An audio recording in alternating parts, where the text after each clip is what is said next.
กราบสวัสดีท่านผู้ชมทุกท่านเนาะเมื่อนี้มาพบไปแล้วเนาะมิงสไนเปอร์เกมเมอร์แต่เมื่อนี้มาอยู่ในเกมเทอร์ราเรียนะโอ้ยไม่ยังเนี่ยโอ้ย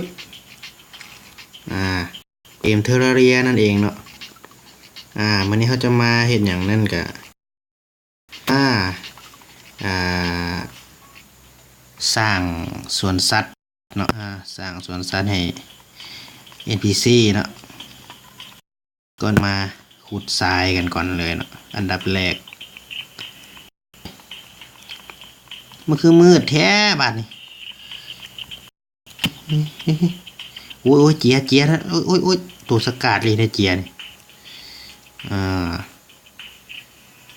เราจะมาขุดทรายโอ้ยหลายเทปะมอนสเตอร์นะครับช่างหลายซะเหลือเกินมาเลยมาโอ้ยมันคือหลายแท้โอ้ยมันยังกระดอกกระเดียแท้มาเลยมาเนี่ยจริงมาเลยนี่อย่าเก่งโดดฟันยังนี่มาไหมมาแม่นี่พยานก็ขอบอกก่อนนะว่าตัวเกมเนาะเพราะว่าไอ้ตัวเซฟเก่าเนาะหายเนาะแต่ว่าเซิร์ฟบ่หายเซิร์ฟยังอยู่เพิ่งเนาะแต่ว่าตัวละครนั่นที่เขาเล่นมาก่อนนั่นหายเนาะได้หายแล้วได้เริ่มสร้างตัวใหม่เนาะก็บ่เป็นยังเนาะแต่ยังดีที่ว่าเซิร์ฟบ่หายเนาะโอ้ยมากระดอกกระเดียแท้เฮ้ยอุ้ยอย่างวะโอ้ยไดมอนด์ไออีกแล้วเนาะตาเพชรนั่นวะมาแม่นี่โอ้ยขออภัยรับชมมืดหลายเนาะมืดหลายอันตรายกับเพียบพร้อมเลยเนาะโอ้ปเอาเมียงเตือนไหมนะบ้างเฮ้ยอย่างลุมซอมบี้นั่นเองเอ้ยกัดจะเพื่อนเฮ้ยตีหัวมันนี่เฮ้ยยังวะมาลายเลยเฮ้ยยังคือมาลายแท้เลือดกูจะเบิดแล้ว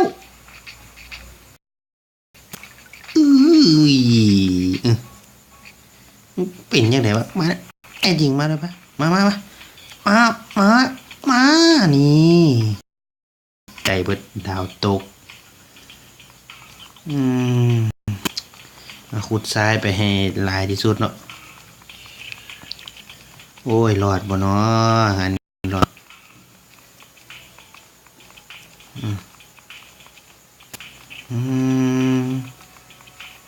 ขุดทรายได้หลายขุดได้หลายเฮ้ยปึ๊บมาอีกแล้วตีหัวมันอีกลิ้นมากับโดนแล้วเนาะแต่ว่าเฮ้ยกับบุไปใส่มาใส่เลยเพราะว่าบุหูจากระบบมันเลยเนาะบุจากการเล่นมันเลยแต่ก็ลิ้นไปเนาะโดนเท่าไรก็ลิ้นแหละเฮ้ยอย่างวะเห็นบ่คักเมื่อกี้นี่ว่ะอย่างไรวะโอ้ยมาอีกแล้วมาหิมะนี่มาตีหัวมันจังบ้านนะตีหัวมันคือโพดแท้คุณลุกไปอ้าวโอ้ยตายครับ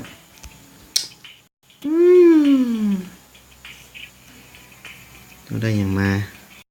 เราได้ทรายมาเนาะ 100 กว่าอันเราก็จะมาเป็นอย่างเดียวเผาจะมาเผาทรายกันเนาะ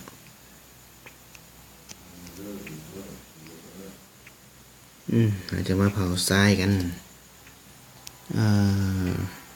ถ้าเช็ดเป็นแก้วเนาะแกลสบอกมีอย่างนึงอ่ะยาหัวแล้วคาบยาวๆคาบยาวๆเลยเนาะปึ๊บปึ๊บปึ๊บปึ๊บปึ๊บปึ๊บปึ๊บปึ๊บปึ๊บกดไปเมื่อยมือโอเคเราก็จะเห็ดตู้เลี้ยงสัตว์กันเนาะเขาต้องมาตัวนี้ที่บอกน่าจะแม่นบ่บ่แม่นมันก็ต้องได้เข้าเตาเผาคือเก่าตัวเดี๋ยวบดจืดแล้วเริ่มบดจืดแล้วนี่โอ้ยมันต้องได้ไปเตาเผาเนาะจักมาอย่างเตานี่บุนี่เนาะเขาก็ได้ทุบพวก NPC ออกจากบ้านหลังใหญ่แล้วเนาะเพราะว่าเขาให้มันไปอยู่บ้านแยกกันเนาะนี่ป๊บเอาได้4 ตู้โอ้ยโอเคก็บ่เป็นหยังเนาะมาเลี้ยงสัตว์อย่างดีวะเลี้ยงสัตว์อย่างเขาสิสร้างบ่แม่นเลี้ยงเขาสิเอาสัตว์เขตใดก่อนเนาะเอามาเลือกเนาะนี่เป็นสัตว์ที่เขาจับไว้เนาะกระต่าย4เอาลงมายังว่าเขาช่วงนี้อยู่ในช่วงสร้างสวนสัตว์อยู่เนาะช่วงนี้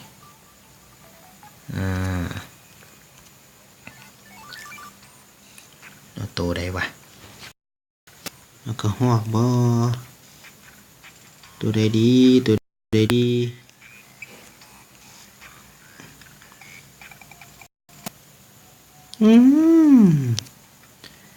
เอาห่านก่อนก็ได้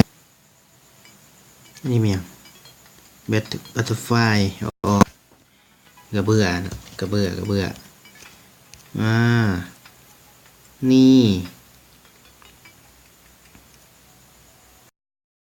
ปึ๊บไก่น้อยจะบอกไว้โมเมน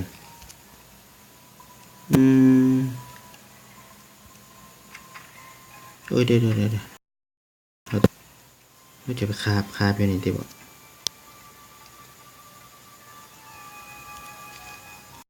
นี่วิธีการคาบเนาะ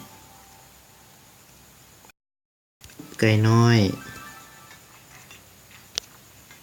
กระหอก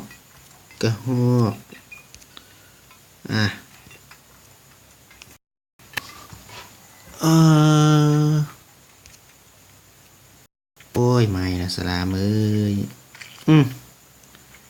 จัดการไปนี่เขาก็ได้เนาะให้เป็นอย่างหอยทากว่ะพวกนี้จะเป็นเขตสัตว์ป่าสัตว์เขตจังเกิลเนาะ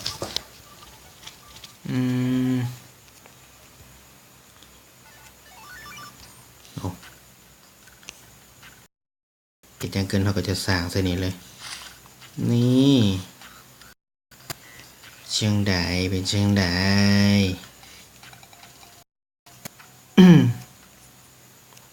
อยู่เทิงนี้กับแมนนะกันเนาะเพราะว่าที่สร้างขึ้นมาเองเบิดเลยเนาะเพราะว่าแบบไม่อยากไปฟาร์มอย่างไก่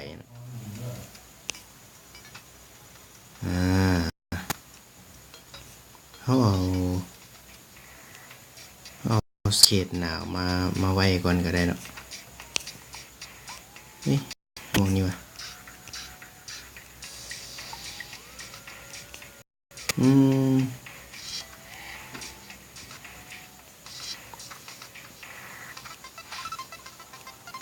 เราเอาเพนกวินออกมาปึ๊บ วางเนี่ย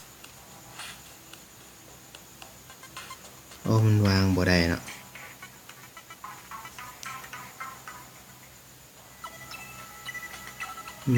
มันคือวางบ่ได้ปะ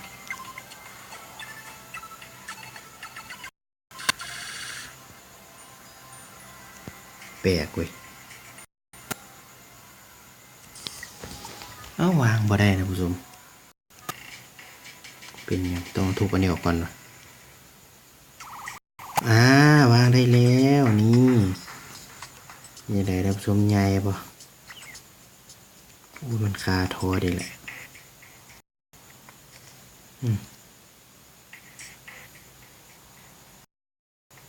นี่นี่สวนสัตว์วิธีสวนสัตว์เนาะปึ๊บวางถึงนี่ได้บ่ได้เนาะโอ้โหได้วางได้โอเคเขาเห็ดส่วนสัตว์เขตหนาวตัวนี้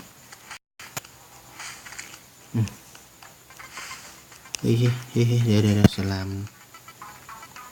นี่ใครยังมาวะ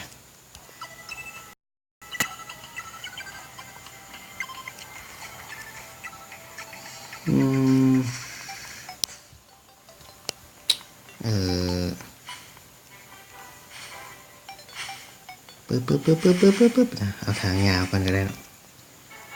มันจะเลี่ยงกระต่ายใส่นี่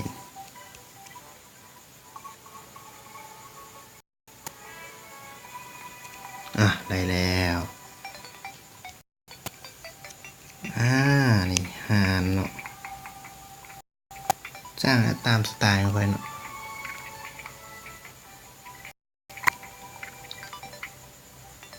ได้บ่เนาะตัวนี้คือบ่ได้วะ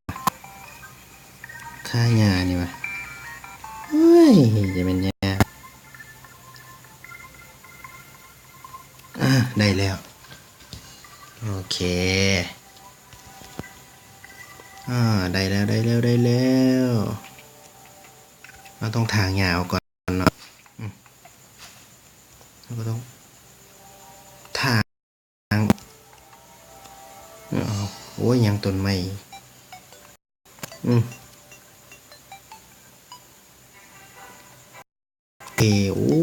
ธรรมศาสตร์เนาะธรรมศาสตร์ที่สวยงามปึ๊บวางใส่ได้อีกว่ะปั๊บ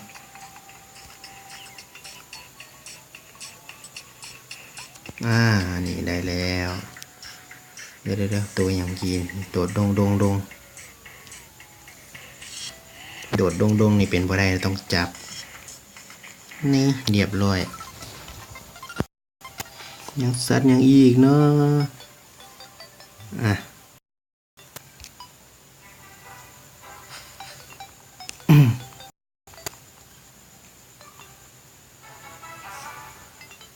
ปึ๊บ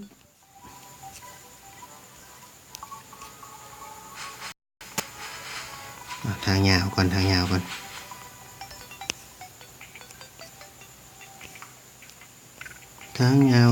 นทางยาวก่อน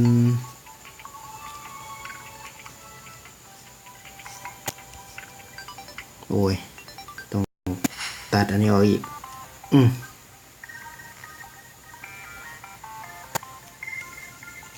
โอ้ยมันอย่างมันคือยากเลยวะ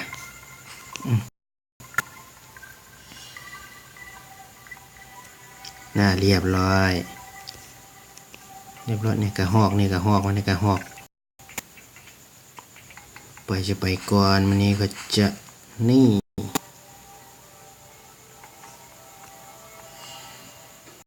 เราต้องถางหญ้านี่ออกก่อนเนาะ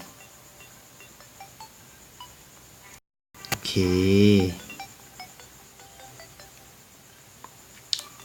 เรียงหลายๆเลยเนาะ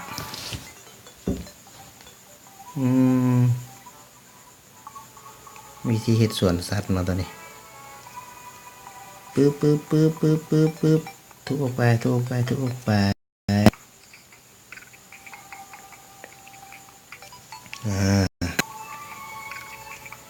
ใส่อีกอยู่ใส่อีกอยู่นี่ปั๊บนี่โอเคเรียบร้อย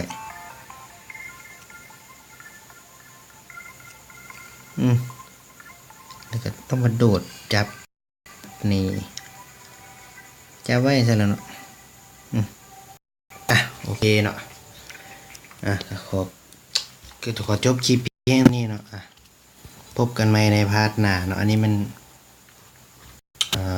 มื้อนี้เราก็ขอตัวลากันไปก่อนเนาะก็ขอบใจทุกท่านเนาะผู้ใดมาก็ขอฝากกดไลค์กดแชร์กดติดตามให้เด้อเพื่อเป็นกำลังใจในการทำคลิปต่อๆไปเนาะบ๊ายบาย